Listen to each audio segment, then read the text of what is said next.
Hey there, everybody, and welcome to the brand called You. Listen, I can't help but think about the year 2016. I was living in the Netherlands as an expat, and I got invited to this incredibly exciting event by an organization called the Democrats Abroad. It was to watch the very first female win the nomination for the presidency of the United States, Hillary Clinton. We couldn't believe a woman was finally going to get into office. So we all marched into this theater, 300 of us, and we watched with enthusiasm and ultimately despair as little by little, as the night went on, we realized that not only would Hillary not win, but Donald Trump would be the new president. And it was such an unforgettable moment, not just for the sadness, but to be honest, for the camaraderie I felt. This organization, Democrats Abroad, which I really only learned about after moving to the Netherlands, was such an important source of camaraderie, of support, but also legally helped me understand my rights, taxation, voting, and all sorts of things, which is why I'm so excited with this upcoming election to have as our guest Martha McDevitt-Pugh, who is the international chair of the Democrats Abroad. But when I first met her, of course, she was the chair for the Democrats Abroad, and I couldn't be more excited to have you here. So welcome, Martha. Well, thank you so much, Lisa. It's really delightful to see you and great to be here today. I believe when I first met you, you probably don't realize this because it was early on, but I think you had just come back from the convention where you met Obama as a delegate. Is that possible? Well, I did go to the 2012 convention. Yeah, I was one of the delegates for Obama. I didn't get that close to him and meet him, but I was there when he accepted the nomination for his second term, which was super exciting. So for the viewers that might not know, first of all, there's millions and millions of Americans living abroad. Many people don't realize that Democrats Abroad is actually considered a state by the US, isn't it, in terms of voting? Yeah. Inside the Democratic Party, we're part of the Democratic Party and we're considered a state party. So we have our own delegation that goes to the Democratic National Convention, and we have our own chair and vice chair and run our own operation to mobilize Americans to vote. How many electoral votes does the Democrats Abroad receive? So what Democrats Abroad has actually is our delegates that go to the Democratic National Convention. And we have our own primary. We just finished holding our own global presidential primary in 44 countries at 95 locations around the world, where Americans could come and have the experience of voting in person for their preferred presidential candidate. So we did that process. We also had a remote voting, so people who weren't close to a voting center could vote. And it was a really exciting process. You know, people bring their kids to have the experience of voting, or they bring their 18-year-olds or their 17-year-olds to like get ready to vote for the first time. It's a really, really moving experience. And we certified the results of our global presidential primary. And that means that we now know that our 13 delegates, I think your question is how many delegates do we have that go to the convention? We have 13 delegates. And all of our delegates will be pledged to President Biden this year because he won our primary. And we also are electing our automatic delegates, which are our DNC members, who will also go and represent Democrats abroad at the Democratic National Convention, which will be a really exciting moment in Chicago this year. I saw that he won about 80% of your vote, the primary vote. But Yeah. do you do this? Is this a new thing, doing an in-person primary to excite people, or has it always been the case? It hasn't always been the case. Democrats Abroad has existed for 60 years. This is our 60th anniversary. And we started doing a global presidential primary in 2008. So that was when President Obama was ended up being nominated ultimately, but we had the big contest between Hillary and Barack Obama. But prior to that, we did other kinds of nominating forms, like we had caucuses and different things, because of course we're dispersed all over the world. It's not like we can, get together easily in person to do our selection like, some other states. You can just drive and meet together. So we have various ways that we've always been meeting virtually. But in 2008, we started doing in-person primary, which has been really successful, and we've continued doing it ever since. And I imagine after COVID, everybody is very happy to join forces and be together. And I think so. I think it had a really festive atmosphere. We were actually back in the same theater that you were talking about at Boom Chicago in Amsterdam. And we had our one of our primaries there, our Amsterdam primary. We also had The Hague and Utrecht. But there, we had music playing and we had it decorated, and it was really special to be in person again. Though we were also in person 4 years ago, we were just before the lockdown. So it's been that long since we've had such a big event with so many people coming together. So, until I lived in the Netherlands, I didn't even consider the fact that I wasn't being considered by my own country in certain regards. So, for example, I'm almost at Medicare age now, and I know that my friends that are over 65 that are living in the Netherlands can't access their Medicare in Europe. That's like one of the platforms. Um, I think taxation is another. We all have to file something called an FBAR, which is a financial statement that reveals every foreign bank account we have. I was just curious, like what is the importance of Democrats abroad, and what are some of the issues that maybe people living in America may not even consider? Yeah, well, good question. So Democrats Abroad does specifically advocate on issues that uniquely impact Americans who live abroad. Those, because that could be a whole variety of issues like citizenship, making sure that our kids have access to citizenship is an issue that we've worked on, because not every child who's born abroad is going to have that access. In the last election, we found that some kids that were born to same-sex couples abroad, some were getting citizenship, some were not. So we brought that forward as an item to the Biden campaign, and that was taken care of. And so Wow. Well, let me process just go back streamlined. for viewers that might not understand the difference between residency and citizenship. Maybe you could just articulate what citizenship means. They get a passport, basically. Yeah. So if you're born abroad to an American parent, you should have access to U.S. citizenship. Yeah, so citizenship is an issue. I mean, of course, immigration is also an issue because a lot of us are in families with a spouse who's not a US citizen, or maybe kids or stepkids who have different nationalities. So the access to family reunification, immigration is an important issue for us. You mentioned taxation. There are often issues that get forgotten about when tax laws are passed. They don't think about Americans abroad and how they're impacted by some of the tax laws. So we advocate around that. And the Medicare issue is also an interesting one, like Social Security, where we want to be able to have access to benefits that we paid into, that we would have access to if we were living in the United States, and that's not necessarily organized or facilitated. So there's a pilot going on right now to be able to look at how Americans who live abroad might be able to access Medicare benefits. So those are some of the issues that we work on, but really we're here for any American who's got, these kinds of issues that impact us as a group. And we find ways to have our voices be heard and to, speak with members of Congress and make sure that we're included, because, we're 9 million Americans living abroad. Probably about 6 million of those are adults of voting age. And, we really actually have the ability to impact legislation if we work together. And I mean, you also, I believe, were one of the founding chairs of the LGBTQ caucus in abroad. Is that correct? Or Democrats Abroad. Yeah, yeah. I came to Democrats Abroad to work actually on an immigration issue. Until 2013, I didn't have the right to bring my spouse, who's female and who is not a US citizen, into the United States. There was no provision for recognition of marriages or relationships between same-sex couples. I know it was only 11 years ago, but there was nothing there to make that possible. So I moved abroad because I didn't have the right to bring my wife into the United States as a legal family member. And we worked for about a dozen years to change the immigration law, which happened in 2013. And out of that, I found Democrats Abroad because I realized that if we wanted to have our rights, we needed to work on those. And Democrats Abroad was an organization with a lot of people that were facing the same things that I was facing, and who also wanted and needed those rights for a whole lot of reasons. I mean, I'm not moving back to the United States anytime soon, but I do want to have the right to do so. And a lot of us have family members, aging parents and all that, and we want to be able to spend time.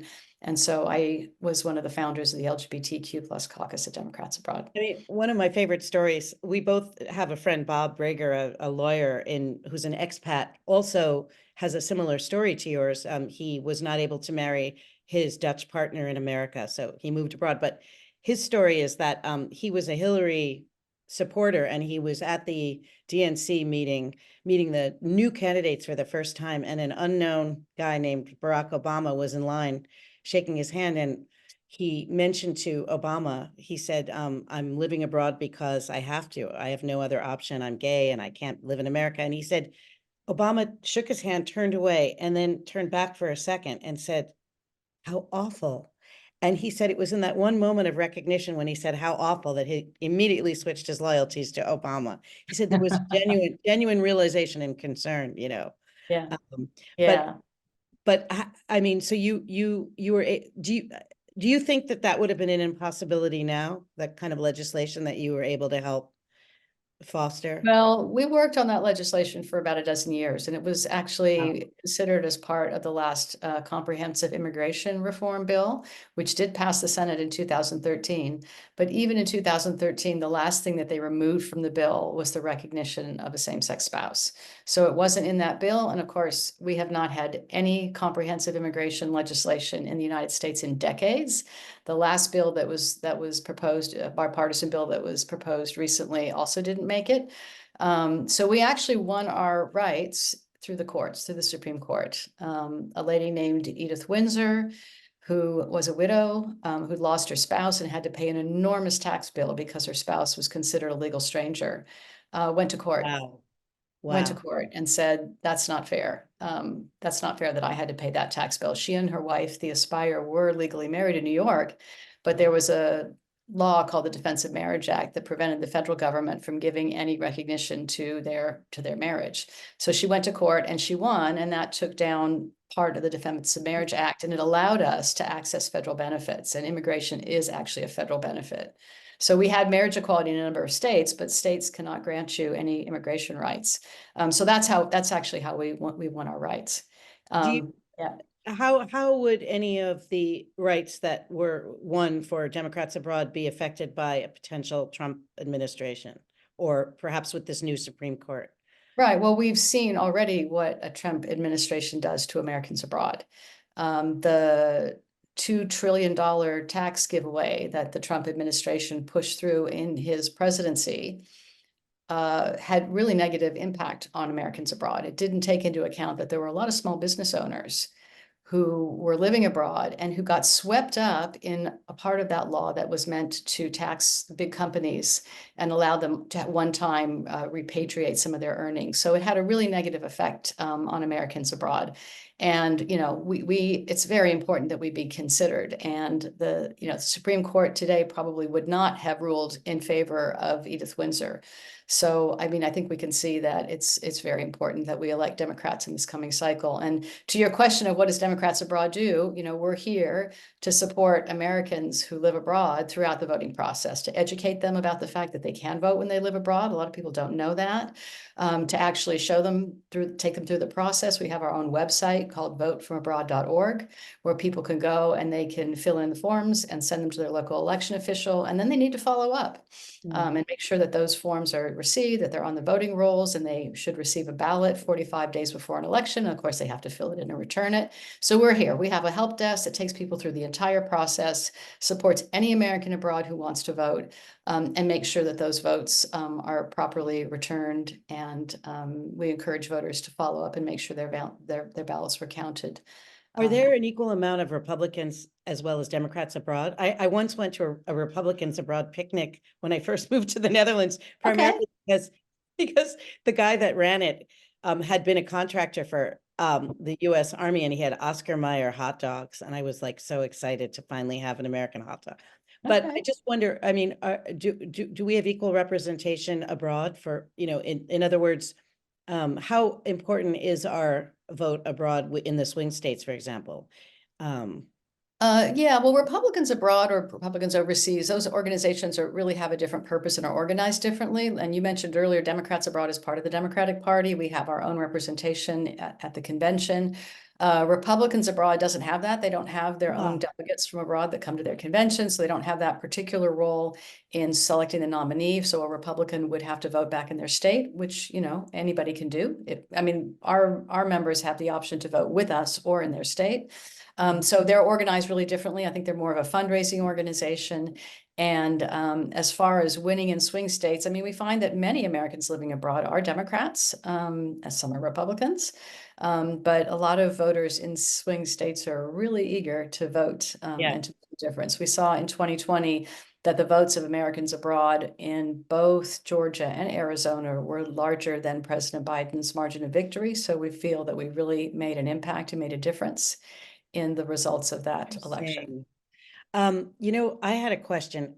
I mean, they obviously they say you really, when you move abroad, you learn a little about the culture, the new culture, but you learn a hell of a lot about your old one. And that certainly was the case with me. Hmm. And I wonder how living abroad for you personally, and maybe for some of your colleagues, has informed or reawakened or enlightened you to some issues that you hadn't thought about before.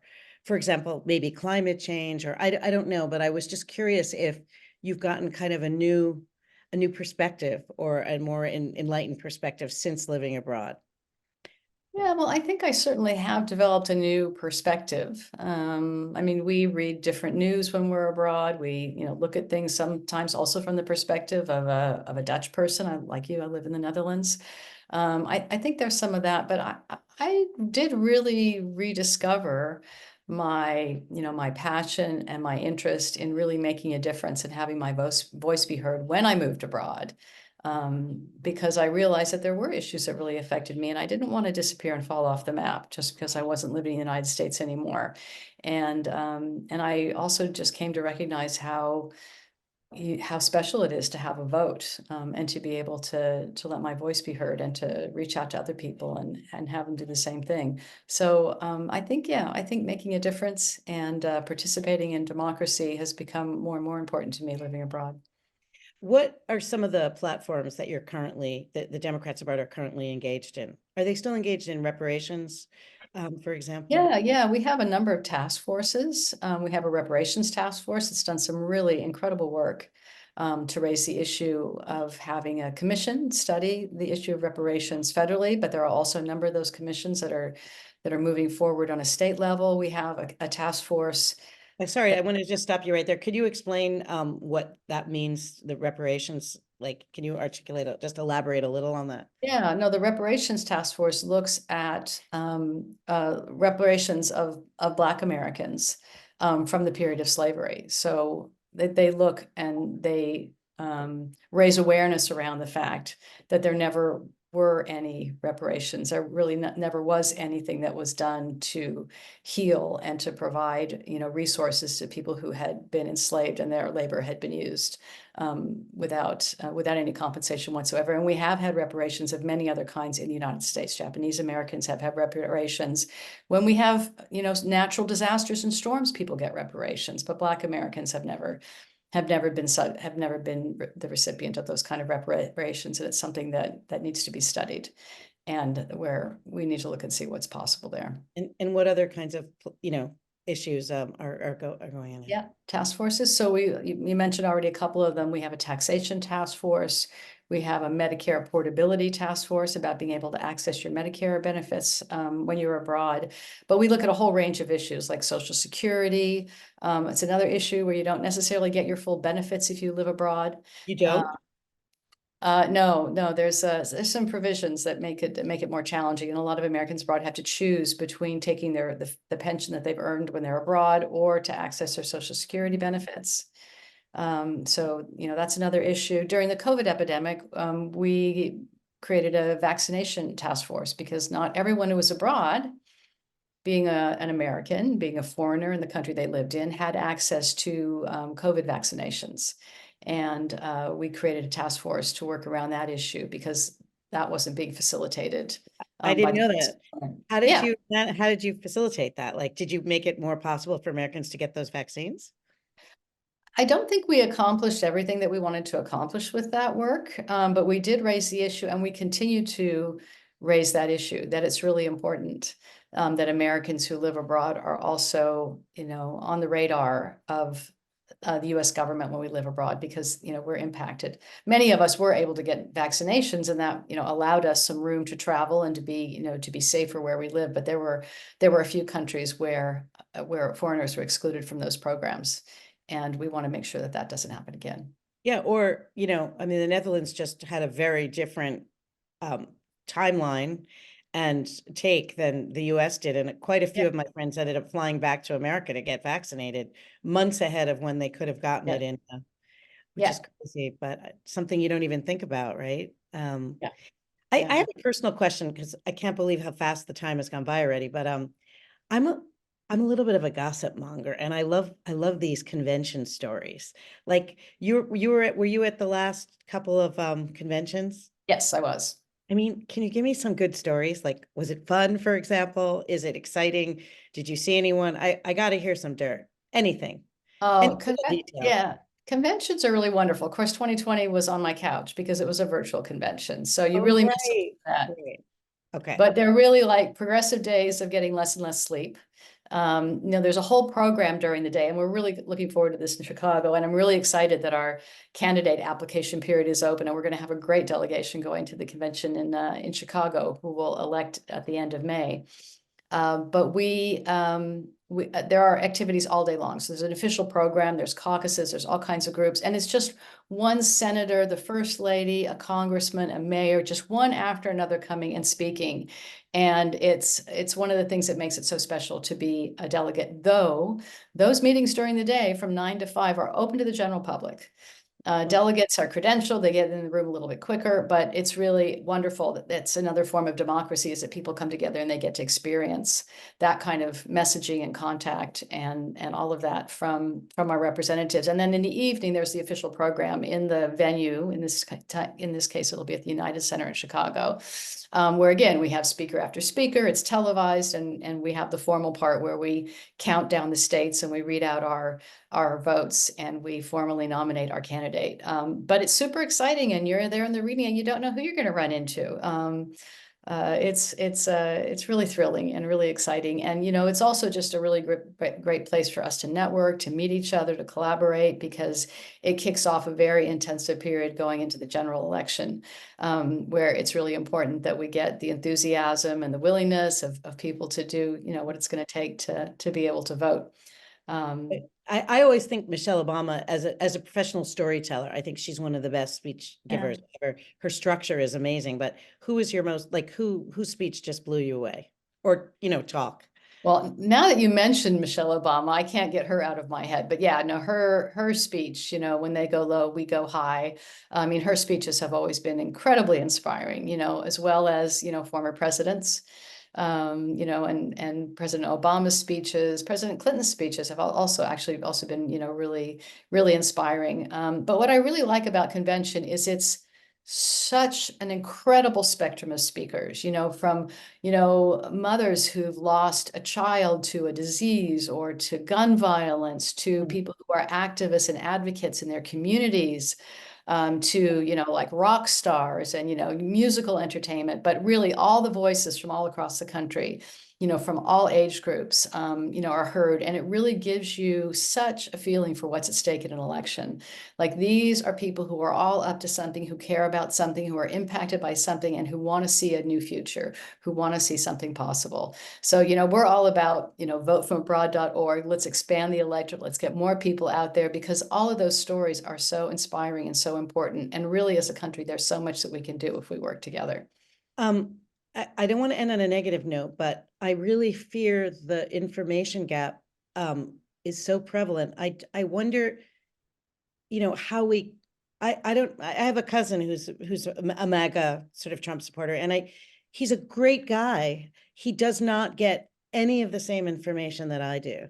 Mhm. Is there any kind of antidote? Do you see any way forward? Is this going to be a perpetual problem and even deepening, or can we somehow get the word out to everyone? Well, I think there are ways to get the word out, but we do all get the own information that we get. I mean, we can't read Yeah. everything. You probably read different things than I read. I mean, I think that's a fact. And, it can be challenging to talk to somebody who's reading things that we don't think are true at all, that are misinformation. I think misinformation plays a really big role, and it probably will play a really big role in this information, in this election. We have to be really, cautious about the fact that misinformation tries to pull on us and tries to get us to, be discouraged or maybe stay home from voting or tell us things that aren't true. I think that's one of the big challenges of this season. And it's just really important that we learn the facts and that we talk to each other. And develop our critical thinking skills before adulthood, I mean, at least Europeans know how to listen with a cynical ear. I find Americans still are quite literal. I remember it was the only country in the world, after every performance I gave in America, somebody would come up to me and say, was that true? Like, they were so frightened of kind of trusting their own judgment. And they kind of wanted to be, the onus was always on the teller of the tale in America versus the listener. And I always think that, one of the things we can do to arm ourselves is just to teach the listener how to listen more cynically, more, just more intelligently. I think so. And I think we can also be examples of that. We can be really role models of that. I mean, we all have people in our families, in our communities who think differently, who we don't agree with, but there's something there. There's something behind it. And there's something that Definitely. people really care about. And I think it's just so important to listen and to park our own opinions and judgments and assessments for a moment and really connect with other people, which I think is what you're talking about. I am. Hey, I can't believe how fast this has gone by, but I really am so excited, and I wish you so much success at getting your delegates and getting the vote out. And I'm, of course, going to be watching and helping if I can. Yeah. Thank you so much for having me today, Lisa. It's been I great. really appreciate it. Okay. All the best, Martha. Thank you. All right. Take care. Thank you for listening to the brand called You videocast and podcast, a platform that brings you knowledge, experience, and wisdom of hundreds of successful individuals from around the world. Do visit our website www.tbcy.in to watch and listen to the stories of many more individuals. You can also follow us on YouTube, Facebook, Instagram, and Twitter. Just search for the brand called You.